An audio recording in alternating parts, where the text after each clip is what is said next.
Быйыл жаңы жылдан кейін эле январдын 2-синен баштап Қазақстанда ел толкуп энергия ресурстардын баалардын кымбатташына каршы нааразычылыктарын билдирди. Бирок бул нааразычылык тездик менен бир нече күндүн ичинде бүтүндөй Казакстанды ээлеп алды.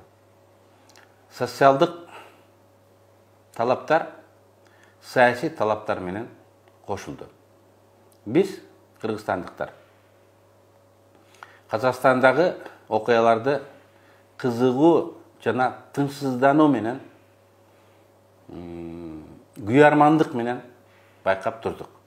Анткени биздин башыбыздан мындай көтөрүлүш, революция бир нече жолу өткөн.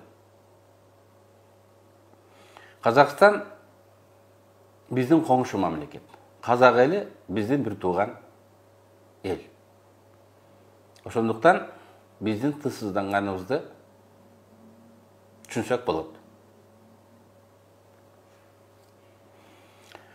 Казакстанда 30 жылдан ашык Назарбаев жананын кланы башкарып келе жатат. Казакстанда авторитардык жеке адамдын бийлиги орнотулган. Казакстан территориясы боюнча 5 Франция эбегесиз территория. Геостратегиялык маанилүү орунду ээлеген. Жер алдында эбегейсиз көп кен байлыгы бар. Бул энергия ресурстар, көмүр, газ, нефть, уран, түстүү металлдар жана башкалар. Бирок табигый байлыктар, миллиарддаган доллар турган табигый байлыктарды олигархтар жана чет элдик компаниялар өз кызыкчылыгына тоноп келе жатат. Жеке бийлигин сакташ үчүн Назарбаев универсалдуу аракеттерди жасады. Универсалдуу дегеним бардык диктаторлор өз жеке бийлигин сактап калуу үчүн бирдей чараларды көрүшөт. Бул өлкөдө сөз эркиндигин кыскартат, саясий эркиндиктерди чектейт, саясий оппоненттерди жок кылат.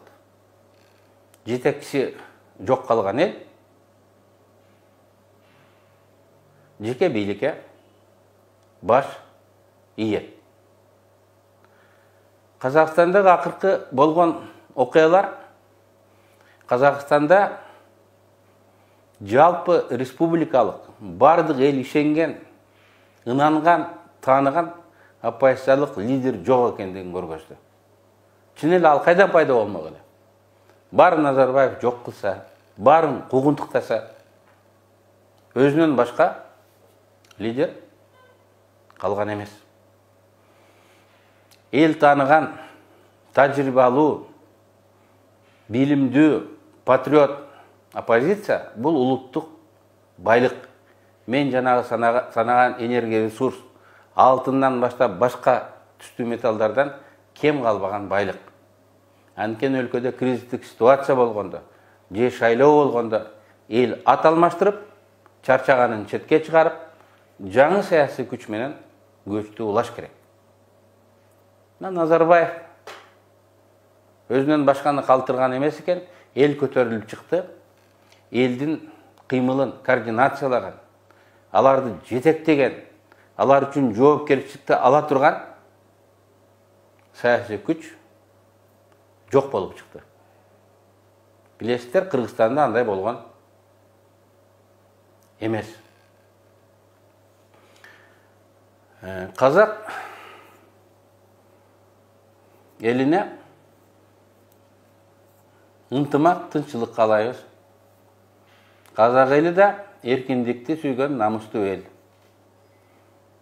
Алар өз өлкөсүндө демократиялык башка системасын орноп, адам укугун, эркиндиктерин коргогон саясий системаны куруп алышына тилектешпиз. Бирок бүгүнкү оор кырдаалда мен төмөндөгүнү каалар элем. Жергиликтүү протесттик лидерлери, өкмөт өкүлдөрү диалогга келип, ынтымак менен кырдаалдан чыкканга аракет кылыш керек.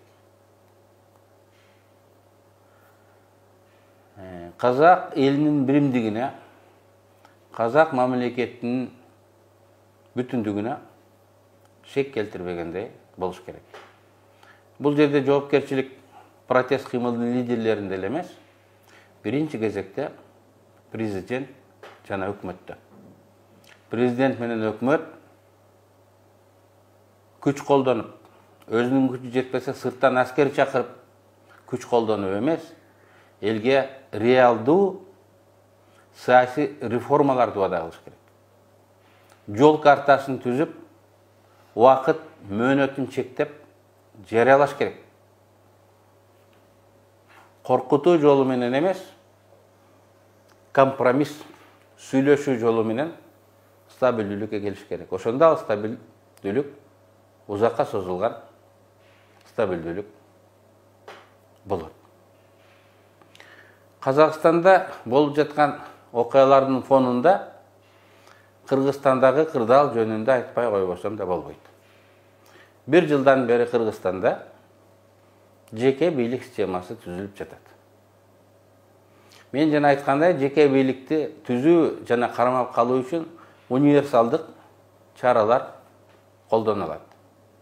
Бул сөз эркиндигин чектөө, саясий эркиндиктерди чектөө, саясий оппоненттерин эл душманы деп жарыялап, аларды кысымга алуу, куугунтуктоо, камоо Кыргызстандан сүрүп чыгаруу. Ошондо мен жана айткан улуттук баалуулук, улуттук байлык деген оппозициялык реалдуу саясий күчтөр Кыргызстанда жок калат. Ат алмаштырганга мүмкүнчүлүк жок болот. Бүгүнкү Казакстандын кырдаалы башыбызга келип, чет элден аскердик жардам сурап, биздин үйүбүздө тынчтык орнотуп бергиле, бизди жараштырып бергиле деп жалдырап калабыз. Мен айткандай, бир жылдан бери үй бүлөлүк авторитардык жеке бийликти түптөө аракети болуп жатат. Президенттик шайлоонун, кийин парламенттик шайлоонун катышуучусу, бүгүнкү бийликтин келишкис сынчысы Бакыт Калмаматовду негизсиз, орунсуз айыптоолор менен камакка алышты. Мен муну туура эмес деп баалоо менен оппозициялык күчтөрдү коркутуу амалы. Эгер ушул ыкма өтүп кетсе, башка оппозициялык күчтөрдү дагы укурук салып, чектөө аракети катары баалайм. Бир жылдын ичинде Кыргызстанда бир топ адамдар саясий өңүт менен айыпталып, саясий негизде камалып отурушат. Кыргызстанда саясий туткундар пайда болду. Алардын бир тобу баарыбызга белгилүү. Бул Жеңиш Молдохматов, Тилахмат Күрөнов, Курстан Асанов, Кутумедин Базаркулов жана башкалар. Бийлик аларга коюп жаткан айыптарын элге ачык айтып, ачык сот процессинде эгер алардын күнөөсү болсо мойнуна коюш керек. Ага чейин алардын эркиндигин чектеп, камакка алуусу бул оппозициялык күчтөрдү коркутуу, үркүтүү методу экенин деп эсептейбиз. Биз кыргызстандыктар, казак туугандарыбызга тынччылык, биримдик, ынтымак каалап, бирок алардын окуясынан өзүбүз сабак алышыбыз керек.